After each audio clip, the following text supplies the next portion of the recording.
Sir 8 മാസമായിട്ട് ഒരു list ഇതുവരെ പൂർത്തിയായിട്ടില്ല ദുരന്തബാധിതരുടെ. അങ്ങ് ഒരു ലിസ്റ്റ് പറഞ്ഞു, 2 ലിസ്റ്റ് പറഞ്ഞു, 3 ലിസ്റ്റ് പറഞ്ഞു. ഇപ്പോഴും കംപ്ലൈൻറ്റ്, ആദ്യത്തെ ലിസ്റ്റിൻ്റെ കംപ്ലൈൻറ്റ് കൊടുക്കേണ്ട ദിവസം മാർച്ച് 13-ാം തീയതി.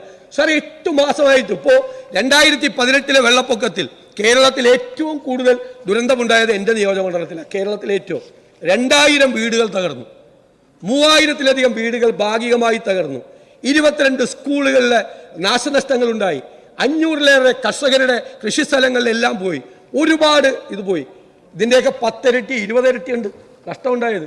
സാർ വിത്തിൻ 1 മന്ത്, ഒരു മാസം കൊണ്ട് മുഴുവൻ ആളുകളുടെയും ദുരന്തബാധിതരുടെയും ലിസ്റ്റ് തയ്യാറാക്കി. ഞാനല്ല തയ്യാറാക്കിയത്, ജില്ലാ ഭരണകൂടം ഉൾപ്പെടെ ഈ ഗവൺമെൻറ് ഇരിക്കുമ്പോൾ തന്നെയാണ്. ഞങ്ങളെല്ലാവരും കൂടി സഹകരിച്ച് ഒറ്റ മാസം. സാർ ഇത് ആ പഞ്ചായത്തിലെ 3 വാർഡ് മാത്രമേ ഉള്ളൂ. ഞാൻ ഈ പറഞ്ഞ നമ്പറുമായിട്ട് കമ്പയർ ചെയ്യാൻ പറ്റിയ നമ്പർ ഉണ്ടോ? 10, 300, 400 അല്ലെങ്കിൽ 500 പേരെ ബാധിക്കുന്ന വിഷയമാണ്.